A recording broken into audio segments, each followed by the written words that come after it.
welcome to the next edition of Reclaiming My Mind. I'm your host, Jessica Vaughn, also the president of the Democratic Progressive Caucus of Tampa Bay. And today we have with us Joy Gibson, who is a state Senate candidate for District 20. Thank you so much for joining us tonight, Joy. I really appreciate you coming. Thank you so much, Jessica, for taking this opportunity to be here today with me. Especially since I was sick last weekend and rescheduled, and you were very flexible with your scheduling to make sure that you drove all the way out here. So I really appreciate it. So let's jump right into this interview, because I know we have a lot of things that I want to discuss with you. But the first thing I want to do is kind of open it up and have you tell me a little bit about yourself and your background, so our listeners kind of get a feel for you as a person. Sure. So I am pretty much just a person who believes in the social movement. Mm-hmm. I started out straight out of college in politics. It's something that I thought was would be my career for a number of years. Made a pathway to that. And so I worked I'm originally from Michigan, and I worked in the Michigan State Senate straight out of college. And then meaning you worked as an aide, or you? I was an aide. Okay. I was an aide. Okay. And then after that, I had an opportunity to go to Washington, D.C., and I also worked there as an aide. And I continued to work for Congress. I worked for the former congressional whip in Washington, D.C., and then I worked in his congressional office. So that was my start into politics. Mm-hmm. And after being there in Washington, D.C., it was at a time when, same thing, Democrats were not in the majority for sure. And it was a very interesting culture at that time. And I just didn't feel like the dreams and the ideals that I had as a young person were being met in that environment. Mm. So I decided to go into the nonprofit sector because I wanted to work.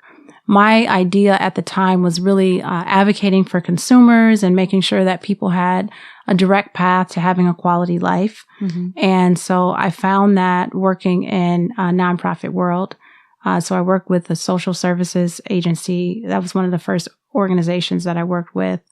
And that it was about just really helping immigrants and minorities and low-income families find a direct path to a quality life, like learning the system, what the resources were, learning job training, English as a second language. So that was the organization that I worked for. And then through that, I had an opportunity to connect to a project that was an institutional project for the Arab American National Museum. And they were building the first institution in the country. And so I had an opportunity to work with that. It was a multi-million-dollar campaign, and the first of its kind. So I had a lot of experience working internationally, with international constituents. A lot of the efforts to get support, mm-hmm. we had to work, with people in Washington, internationally, all over. But, the actual institution itself is in Dearborn, Michigan. And so that was just that really opened my eyes, because I started to understand the power of a voice. Mm-hmm. And that was the whole premise behind that institution to begin with, because after 9/11, people just really felt like people don't really know who we are in the community. We really want to put a face on how we are understood as a community, and the diversity, and also what we give back to the United States. In our communities, and how we embrace that in our own culture. So I just really started to kind of connect with that.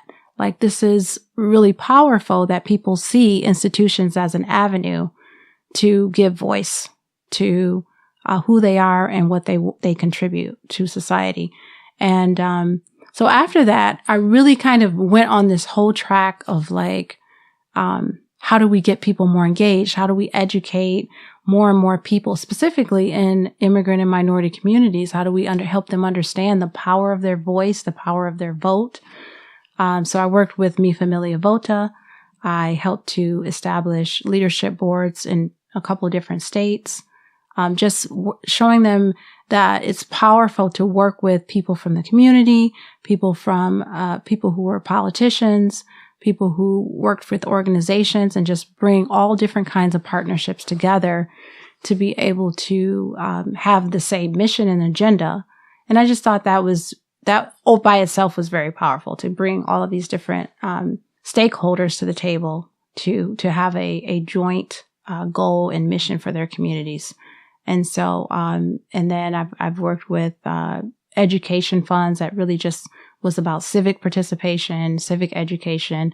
A lot of my work has been, I specifically kind of look for organizations that have a impact on society in terms of raising your voice, raising your vote, understanding what that means, really. Like, not just that you're going out to vote, but that you understand the impact of what your vote can do in your community. So empowering voters, voter empowerment. Right. So that's the majority. And then after that, I started my business as a consultant and teaching organizations, because a lot of friends of mine were thinking about opening the business and things like that. And I was consulting, helping people identify leadership, identify the right partnerships that they needed to accomplish their mission. And also I had a huge fundraising background, working with corporations and grant makers, corporate grant makers. So I did a lot of that. And then probably right around the time when I moved to Florida, I kind of started stepping back from a lot of that. My family was much younger than it is now, and it was just a lot of demands.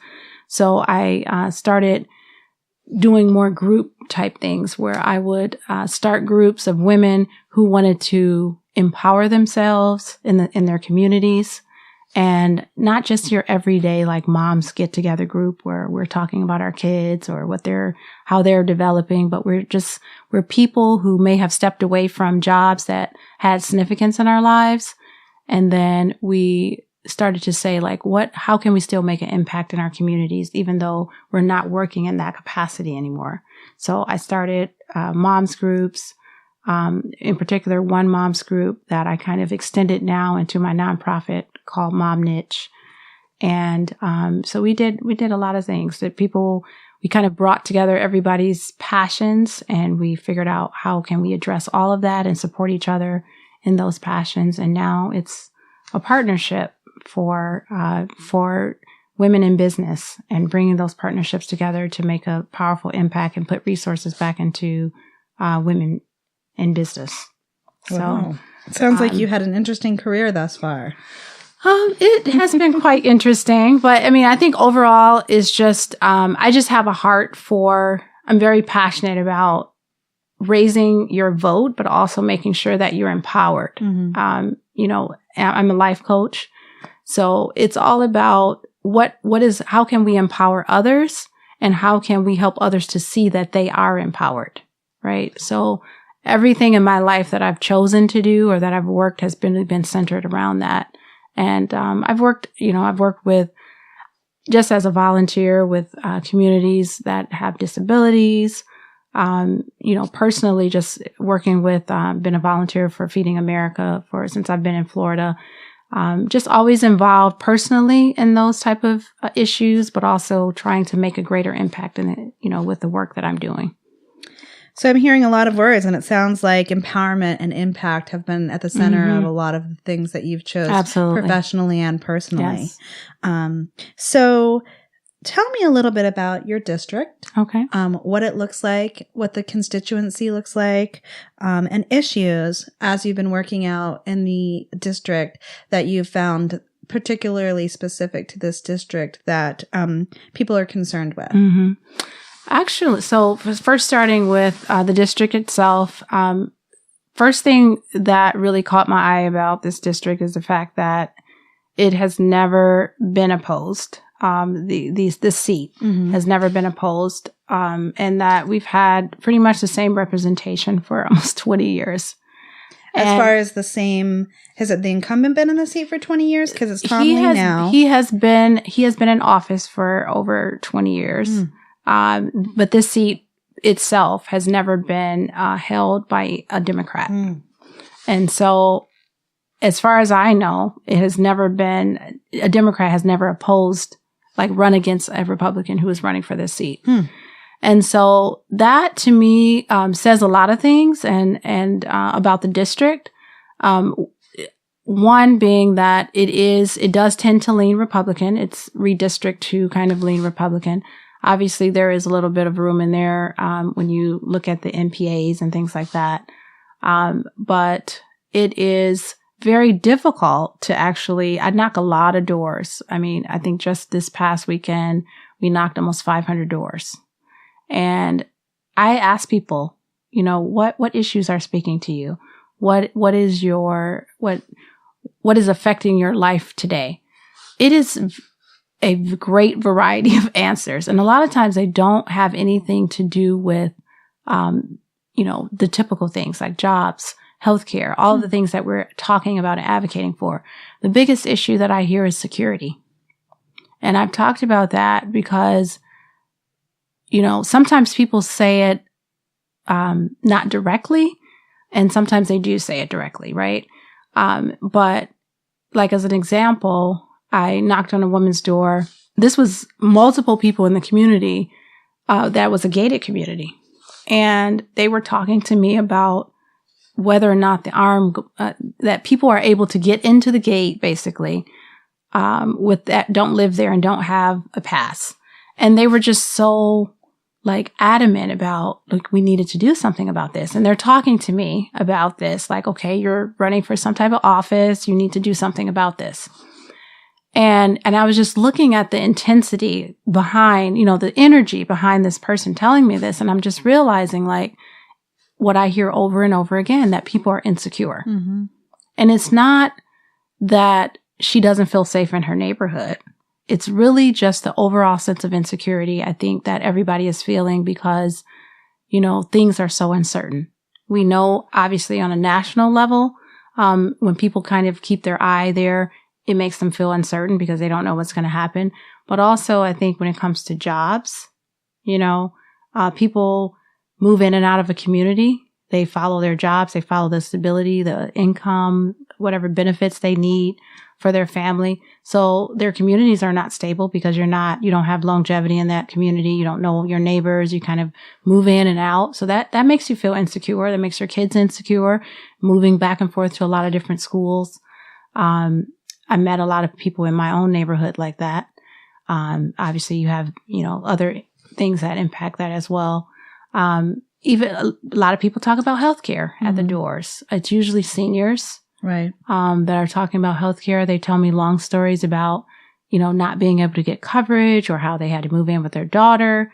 I hear a lot of that. I'm living with my son. I'm living with my daughter, or I can't believe that I had to give up my own, independence because of my healthcare issues. And that really resonates with me too, because, I remember I attended, the Feed America dinner.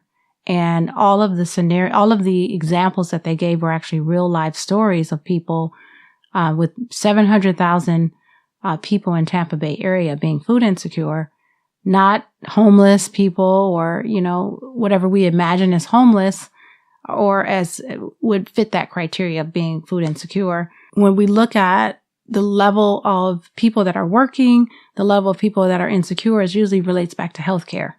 Probably out of all the stories, it's that's a common denominator. I'm caring for a sick person, or I got sick, or my husband got sick, or, it's always something that relates to healthcare. So I think that all of those two major issues of job security and healthcare security just makes people feel insecure in general. Right.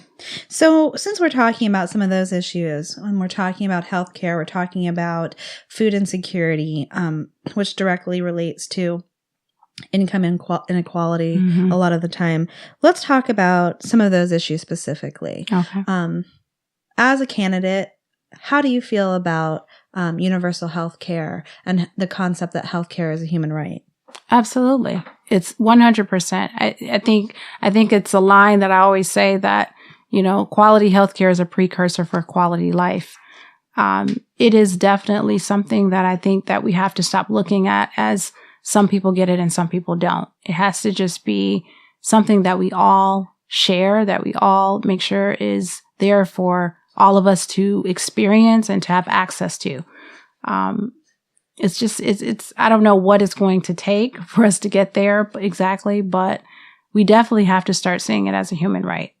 So if your counterpart on the state level were to take on insurance companies and fight for universal health care, is that something that you would be supportive of? Would I be supportive of universal health care? Right. Where it's like a single payer system where we take the insurance companies out, or we some way mandate where the same prices are set, or, some way that we're addressing the inequality with the healthcare system to make sure that it has access for everyone. Absolutely. I think we absolutely have to address the inequality in the system.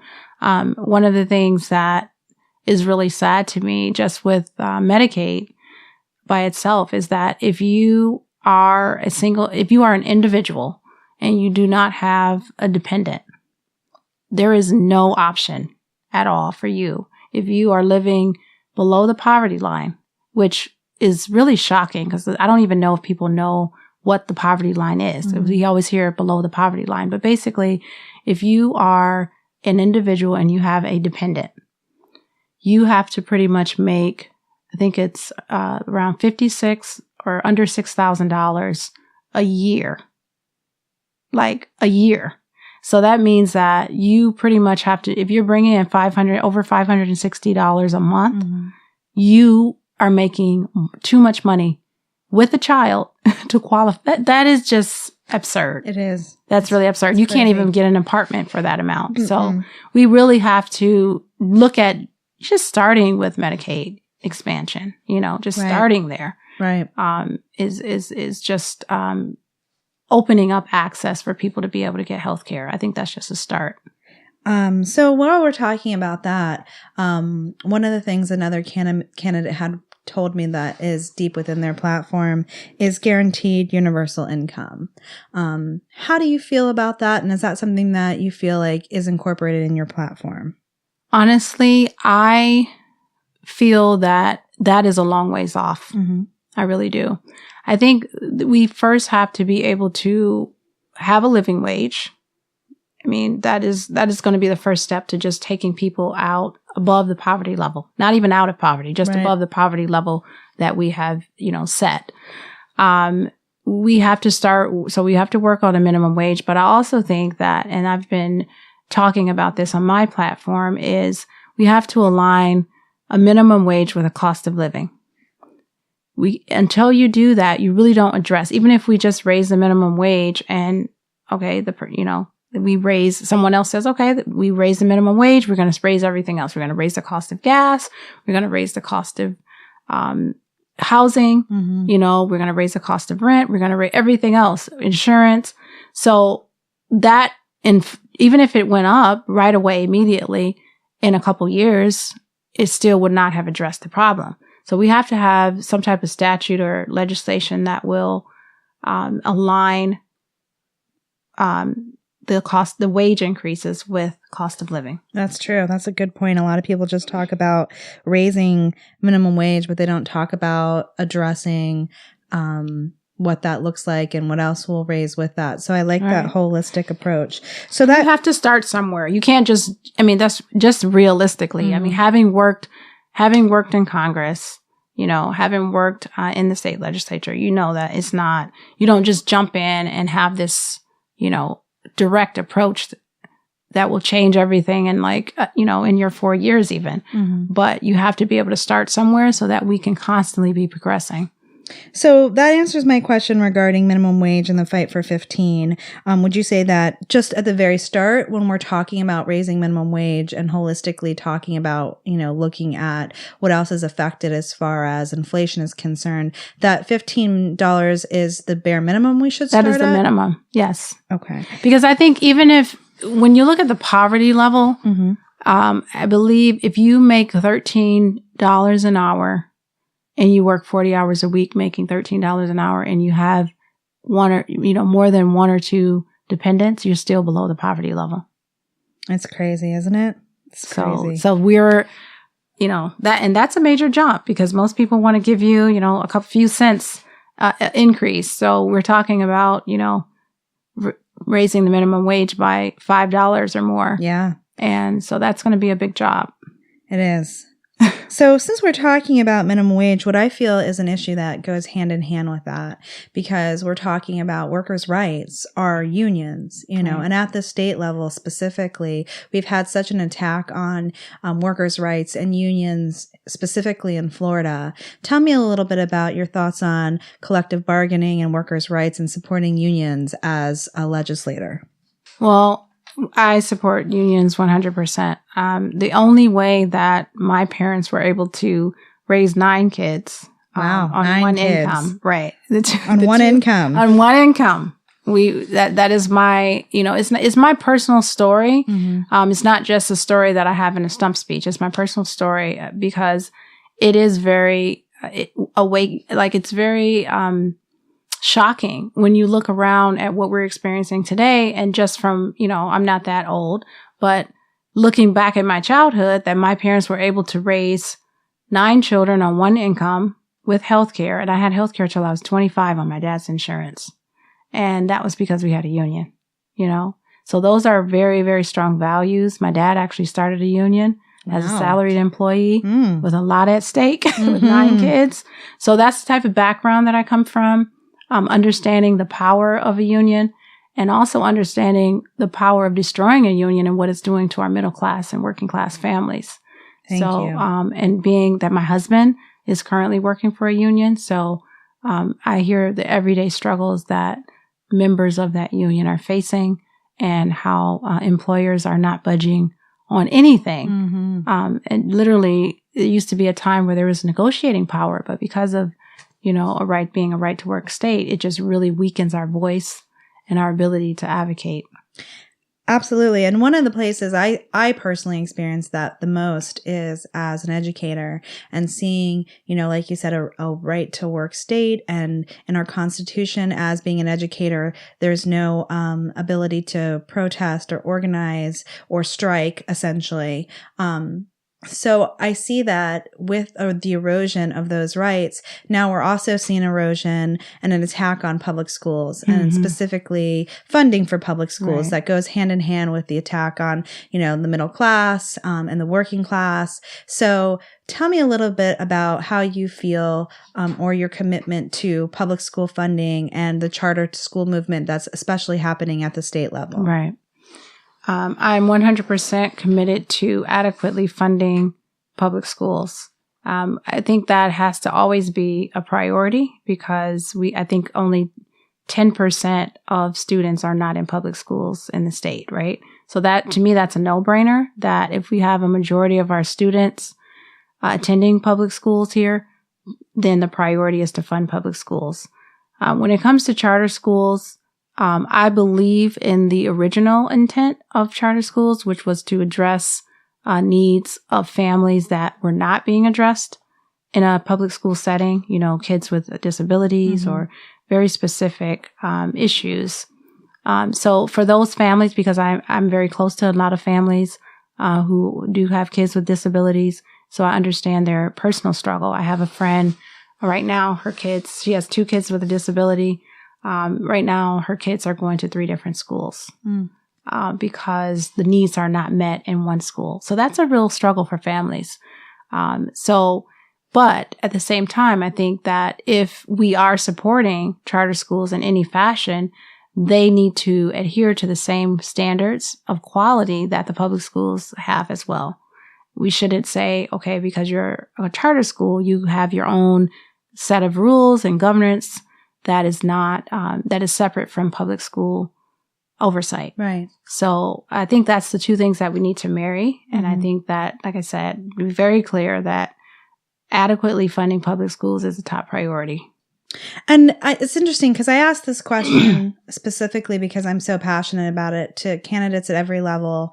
And I hear a lot of the same answers. And I understand completely, you know, our son might be an atypical learner and figuring out what a good fit for him in public schools looks like is a struggle, in the typical public school. So I understand. But for me, it almost seems like instead of saying that our public schools aren't, supporting students with disabilities, or we're not supporting atypical learners or students who don't fit into that mold. What we should be prioritizing, as opposed to creating charter schools and figuring out a way to make them work within the same guidelines, is expanding public schools to meet those needs and pushing our public schools so that they are inclusive and they meet the needs of all students. And I think that should be our priority, instead of saying we failed in public schools in this arena, so let's start another. And I do understand why charter schools are there. And I do think that as think tanks for alternative ways of public, of incorporating different curriculum and ideas and techniques into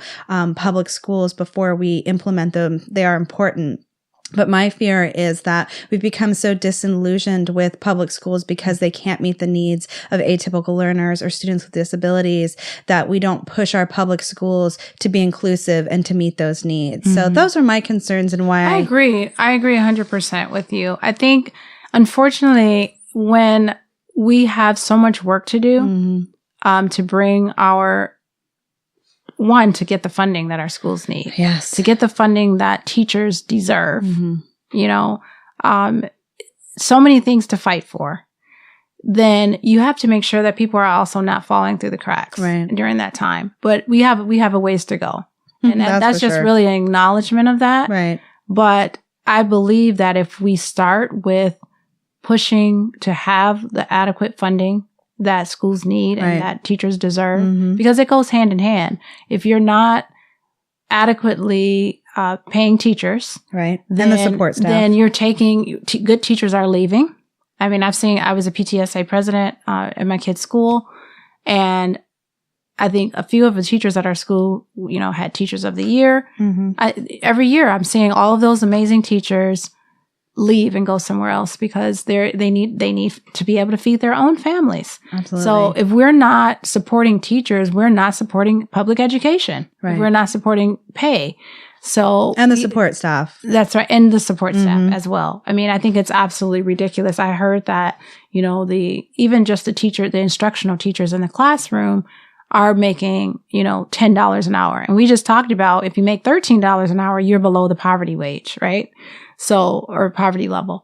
So if we're only paying them $10 and some change, we're really, really failing our students. And those two things, I think that we should not see any legislation come forth that does not have those two things hand in hand.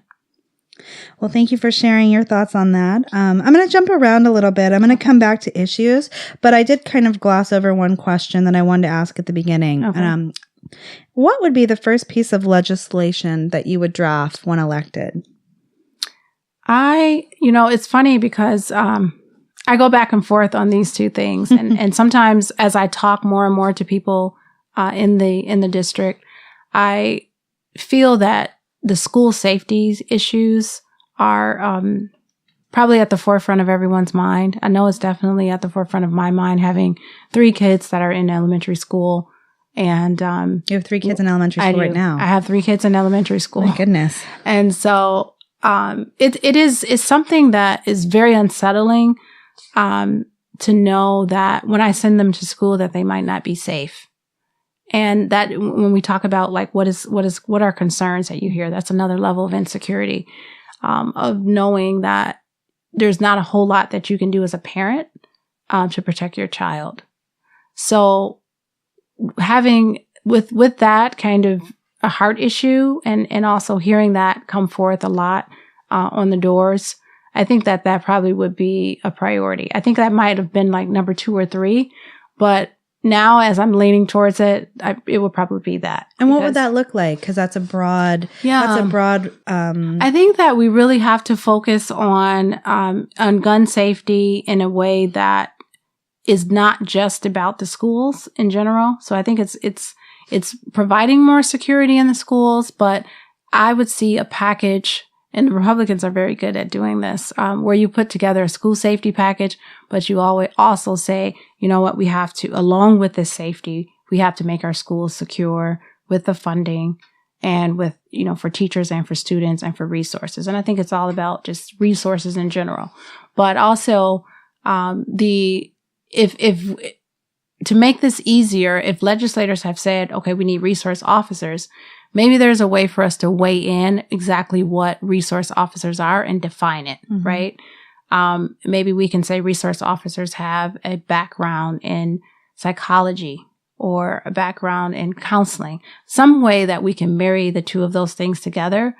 That if we already have funding for this and we're able to move forward because that's on the table, that we can kind of amend that and say who those resources officers are and just have a little bit more control. So I'm always looking for ways to not make the fight so hard. I know Democrats are like, fight, but we also have to be strategic in how we work through that process. So, well, I love that would probably idea.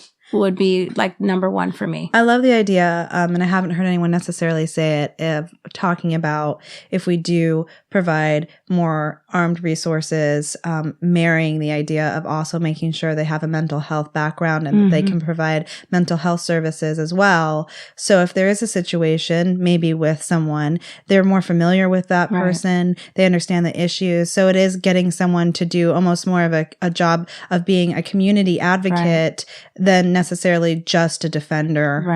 So that's I like another that approach. thing, because I was looking, I think it was a Children's Federation or something, but they had a statistic that in Florida, we spend more money on law enforcement than we spend on mental health. And that's really sad, because that's saying that people with mental health needs are not getting overlooked and that they're prioritizing, ramping up law enforcement. And I just don't think that is a solution that is working for us. So I would love to see that. And there are some other additional pieces of gun safety, obviously, that go along with that. But I always like to start where we are. I think that's very important. And say, how do we make where we are work until we can work on the other pieces of legislation that make our kids more safe, not just at school, but at concerts, in the media, wherever we are in a public setting. It's an overall issue of gun safety. It's not just in our schools. And that's what I talk to people at the doors. But of course, when you have kids at school, you want your schools more secure. Absolutely. Right. So would you say overall, even though it would be working with what you have, that in general, you're for common sense gun reform? Absolutely. What does that look like and what does that mean to you? Common sense gun, so readjusting our priorities with that. I think we have to not make, there's a lot of things that should not be accessible.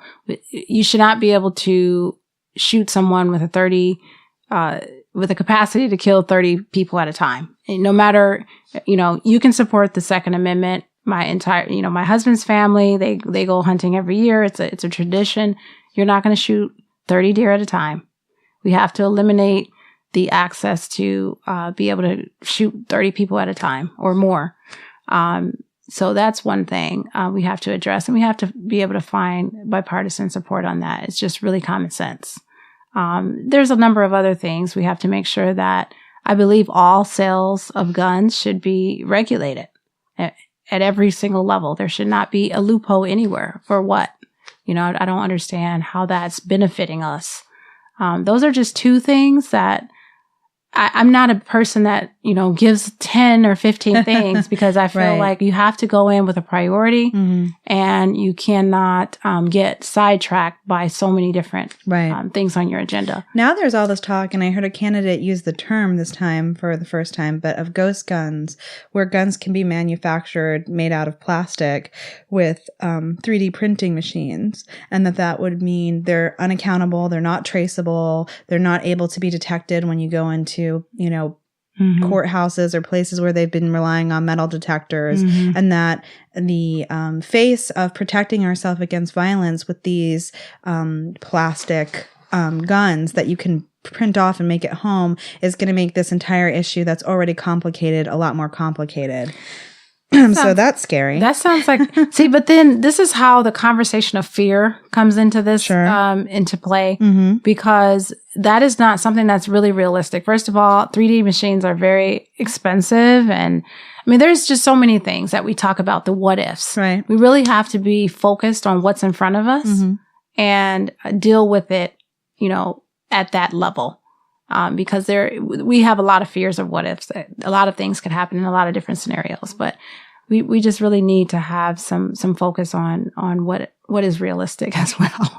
So speaking of issues that are right in front of us and kind of in line with some of the things we've been talking about and what I think you alluded to before, was talking about the school to prison pipeline and what an issue that we have with that, especially in our state, given statistics. What do you think when you're talking about realistically, especially in the Florida legislation, that we can do to address the school to prison pipeline? Well, first of all, we have to figure out a way to mandate that prisons are not for profit. Yes. I think that's a direct approach. And it's really, to me, is that black and white. And once we take away incentive for people to own prisons and profit from, kids being incarcerated, individuals being incarcerated especially for nonviolent crimes, then we can actually begin to address what reform looks like. But I think that's the first step. I agree. And I don't think we should go anywhere else until we make the first step. Because so many times I hear candidates talking very ideally about what they would like to happen. But like I said, being in the legislature and understanding how difficult and how much work it is. Right. It really is to get those pieces passed and garner support for it before you even put it on the table. That is the process. And so we can just file a bunch of bills just to say, hey, I filed this bill. Because every single person who stands in front of you can say, you know what, I'm going to go in and file this bill. And every single one of them can do that.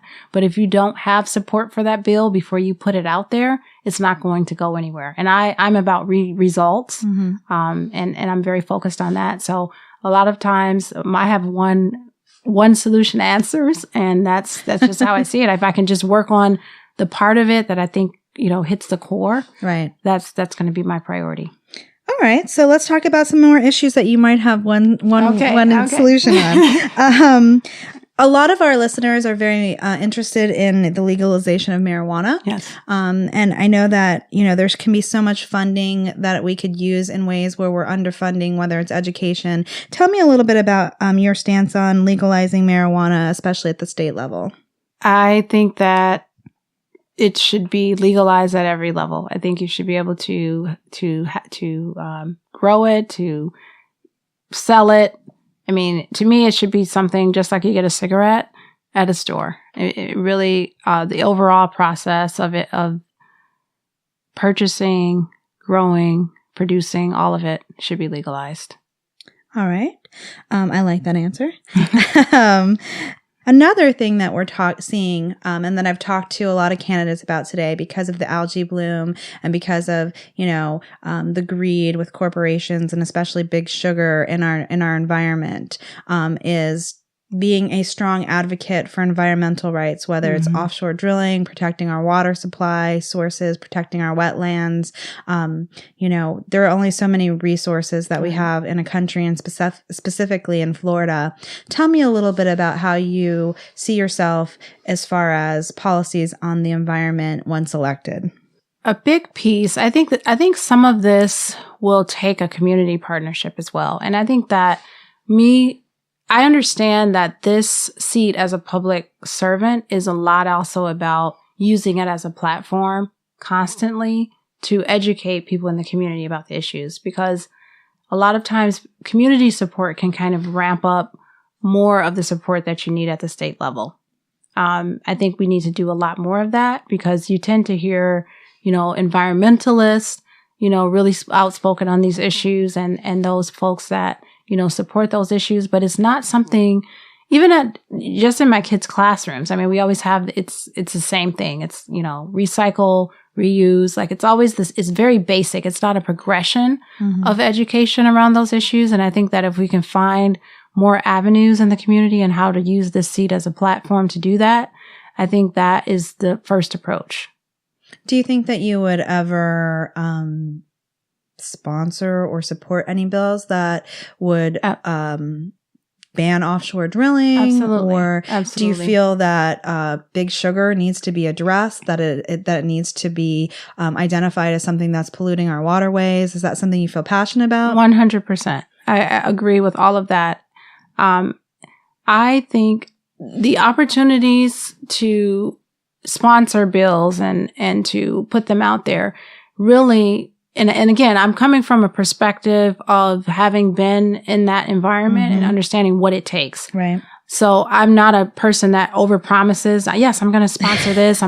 That's where the hesitancy is. I fully 100% support all of the environmental issues that our water needs to be protected, that all parts of our environment have an impact on our health, all of these pieces. Yeah. But when you say, will you personally sponsor something? Sure. I will if that opportunity comes along. But I'm going to make sure that if I sponsor something, that I have the support for it to actually pass. I'm not going to be a person that's going to put legislation on the table that doesn't have the support and dies or doesn't even make it to the calendar. You know what I mean?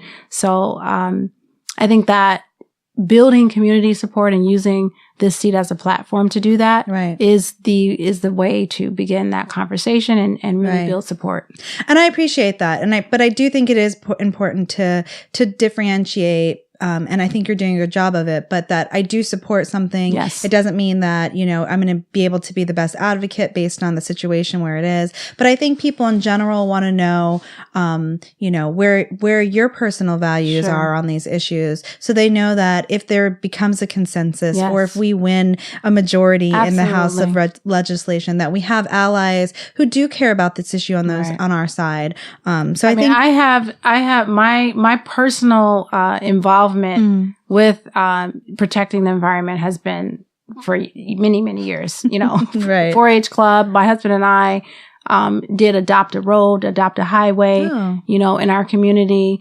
We have been, even in my kids' Boy Scout groups, we've participated in a lot of different programs and led programs in the Boy Scouts to teach people about the environment and how to care for it and love it and understand it. So my personal commitment is there for sure. And I 100% am against, drilling and fracking and making sure that we protect wildlife and our waterways in every capacity. So I just want to be clear about that. I appreciate it. But in terms of, a lot of times when you are asked these questions, it's like, are you going to support this legislation? It's a commitment. So we can file legislation all day, but I really want to make sure that there is support and that it actually has movement and progress. Right. And that's important. So one of the things I wanted to ask about, because we've spoken with other candidates about it, and I think it's an issue that gets overlooked, but ways to create a more equitable tax structure. When we hear more of some of our more progressive candidates talking, we're always talking about the 1% and, how the tax structure is structured so that, people who are working class or middle class end up paying, a larger share and, supporting more of the social programs, and people who are wealthy enough to find tax loopholes get out of it. So tell me about, either personally or as a legislator, what you would do to address a more equitable tax structure. Well, I think in the state of Florida, because we have, corporate welfare in the state, and we don't, some of the traditional ways of building our tax base is like we don't have state income tax. I think that we have to tie it to corporate welfare to benefits. Like anything, when you qualify for something, there are qualifications that you have to meet in order to receive that. Anything that taxpayers pay money for, there should be some very strong qualifications to receive that money. Right. And so as an example, I would say that if you are a corporation receiving tax dollars for any part of your project, you should have an obligation to make sure that, whether you're building something, developing, or if you are just present in the community, you should have an obligation to pay people a living wage. That's a very, very basic thing. I would start there. That when we're looking at building, that automatically gives people an opportunity to have a job in their community. So you're employing people in your community, and you're also making sure that the jobs that you give them are sustainable for the individual and their families. So I think that's one of the fastest ways that you can support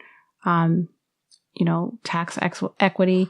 So a different form of impact fees. Sure. So maybe not specific impact fees, but looking at, if you're going to get tax incentives, if you're going to have funding, or if you're going to have more accountability for how those, where our tax dollars are going. We are the taxpayers are employing, legislators to work on their behalf. So I think that if we have an opportunity to produce any type of legislation or statutes that say, how is this in the best interest of people, and then starting with using that as your basis and your foundation for how you do everything, I think that will help to put things in perspective in terms of who we're giving benefits to, who we're giving tax breaks to, and how those folks are actually coming back into our communities and investing in our communities.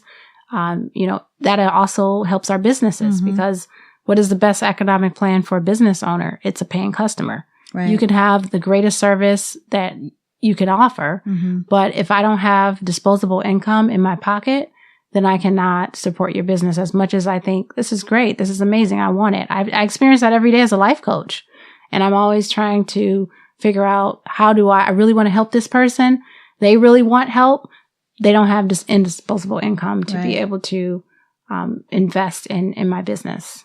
So accountability, 100%. All right. So I'm going to move down to two questions. There's only two questions that I have left that I really wanted to highlight. And one of the questions that I've been speaking with a lot of the candidates about is specifically the separation of church and state. And I see it bleeding into our school systems, whether we're talking about, signs that read "In God We Trust" in schools, or whether we're talking about on the national level, a religious task force. And it's concerning. So I want to talk to you, or all the candidates, about how you see the separation between church and state in politics in general, and specifically in our schools as well. How do I see it, or what's ideal? Like, what? So do you think, one, that it's important that we do uphold the separation between church and state? Do you think that's a priority as a candidate? I don't know if it's a priority, but I think that it's something that's written, right? That's what we should do. So it's on the books. I think that it's a law. Is it something that personally you have a conflict with? I do not, actually. No. I don't. Okay. I think there are people who want to wiggle with that for their own gain. Like it's people want the separation when they're not trying to get a vote, or when they are or when they don't want someone else to get a vote. Like when you go to church, people are like, I don't want to hear about politicians at church, or if I'm at school, I don't want to hear about God. But it's usually like self promoting or selfish reasons that people kind of advocate, in my opinion. That's a kind of a strong opinion if you're asking me personally. Right. I don't really see it as something fighting on either side of that for gain that helps every person. Well, let's be more specific then, because I guess it's kind of a vague concept. Okay. If, let's say, like we just had, from what I understand on the state level, there was introduced legislation that we should have signs outside of school that read "In God We Trust." Is that something that you agree with, or is that something that you think should be separated? Do I believe that signs should read "In God We Trust" at the schools? Sure. I don't necessarily see where that benefits people, honestly.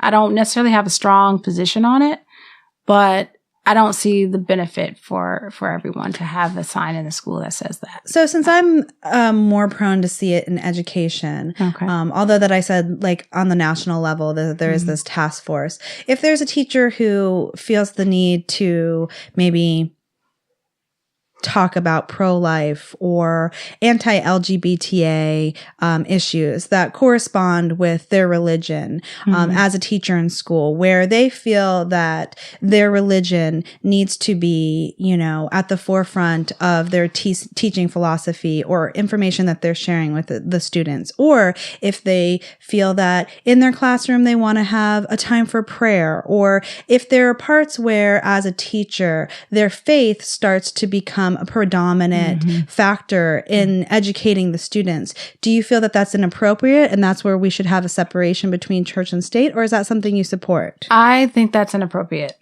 Okay. Honestly, this is actually a question I think that the Catholic Church, when they send out their questionnaires, they want to know, should you be able to express your faith in your job, right, in your organization? Faith to me should be lived out personally, and that's a period behind that, because you can live your life personally and express your faith. I believe in freedom of expression for every person, regardless of who and what you are. But you should not impose that belief system on someone else, whether it's in your job capacity or your organization. I don't know if I can say that any other way. So no, that's clear. Okay. Also, when we're talking about those things, just to clarify as well, because I know some of our listeners will be interested, would you say that you're an ally to the LGBTA community? Yes. Okay. 100%. And as far as women's reproductive rights, do you feel that it should be a woman's choice to decide what happens with her body? Absolutely. Okay.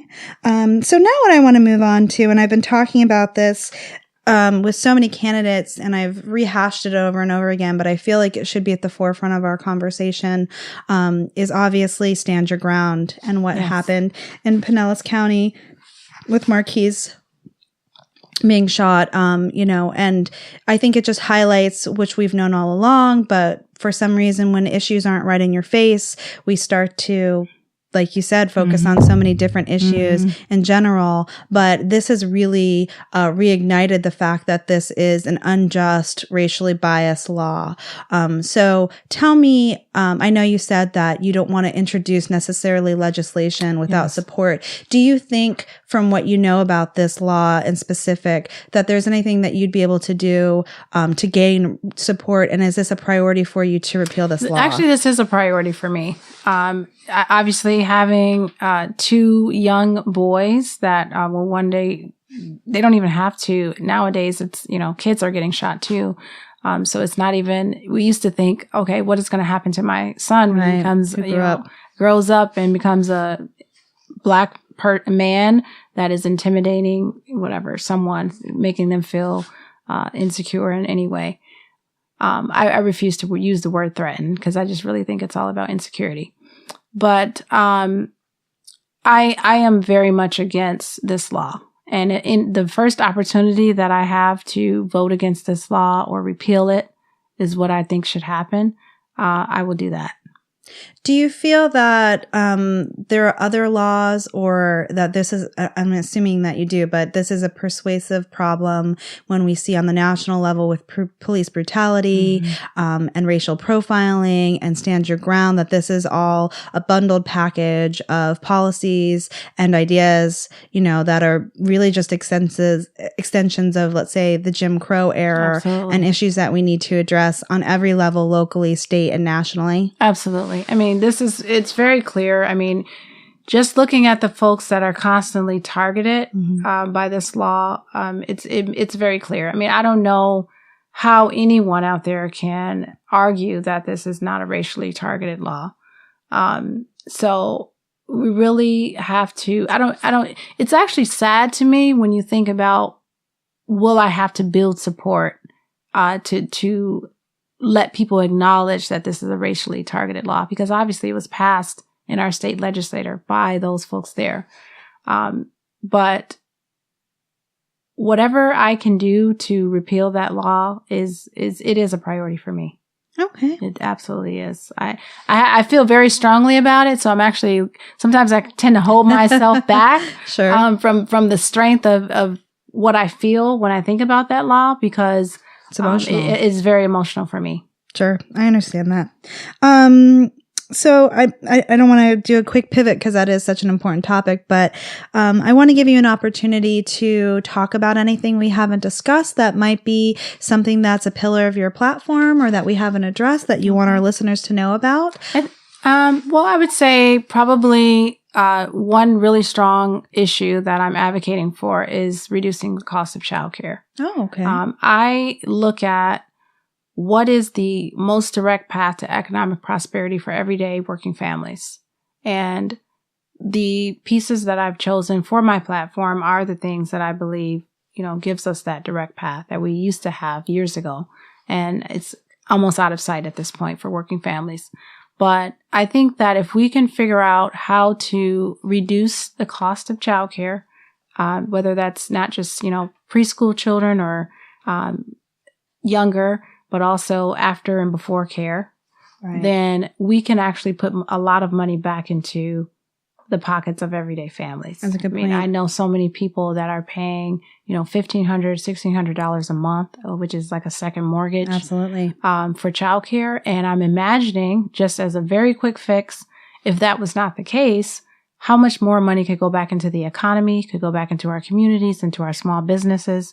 And just for you to be able to enjoy your family life or go out to dinner or just, anything that you wanted to do with extra income, sure, would really make a huge difference for working families. And so that's something that I'm very committed to.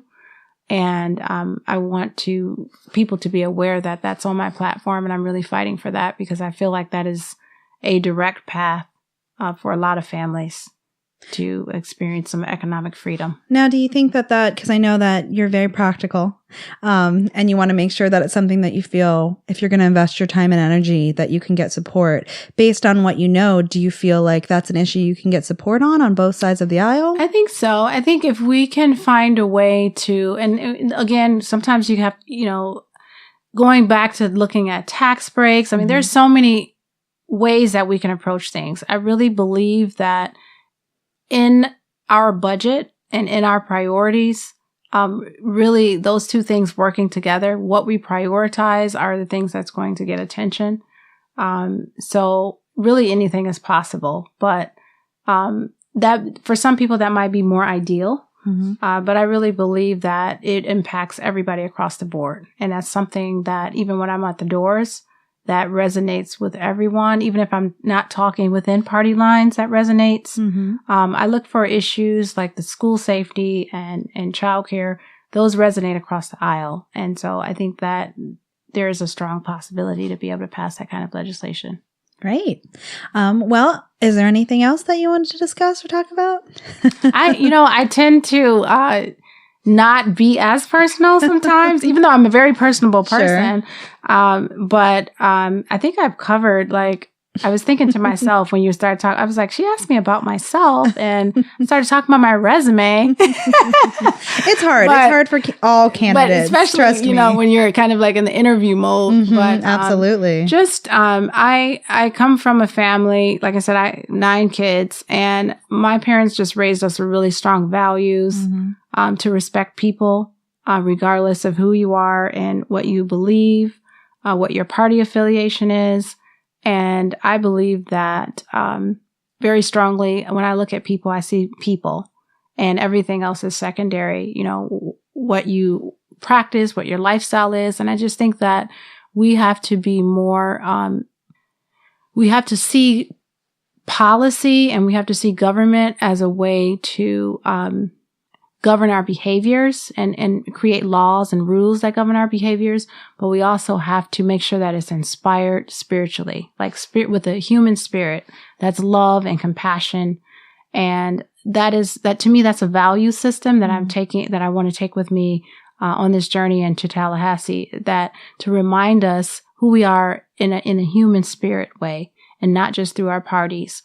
And I think that I have an ability to, each one of us has an ability and a potential to influence that level of change of what inspires you, what makes you feel passionate about the things that you care about, and really connecting with that on a spirit level. And let's talk about, why these things are important to us, really having that conversation and really kind of drawing that out of people. And I'm really used to doing that as a life coach, and I'm very effective at that.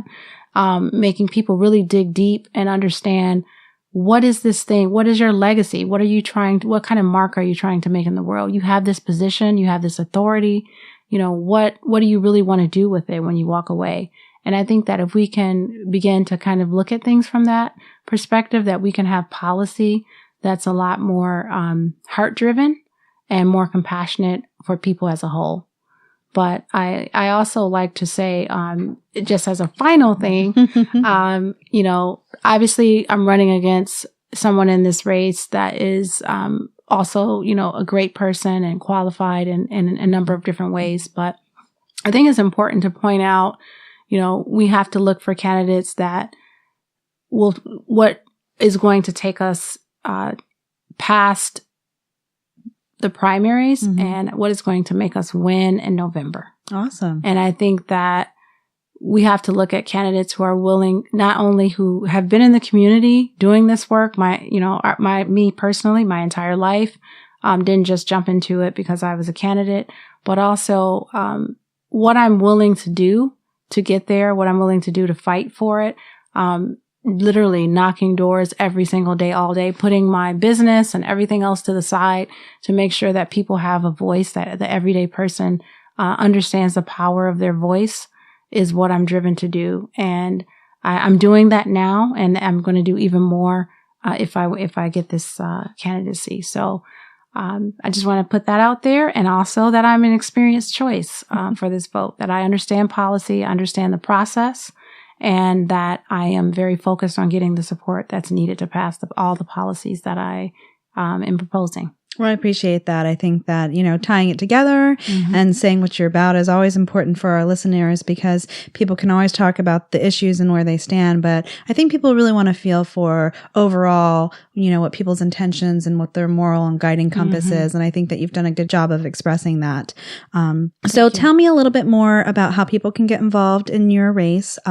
Right now, the ballots have dropped already for early voting. So people are already making their choices. Right. You're obviously in a primary because you spoke about another Democratic candidate. So you'll be on the ballot in August, and people can start early voting. I think someone else said that started on the 13th, I believe. August 13th.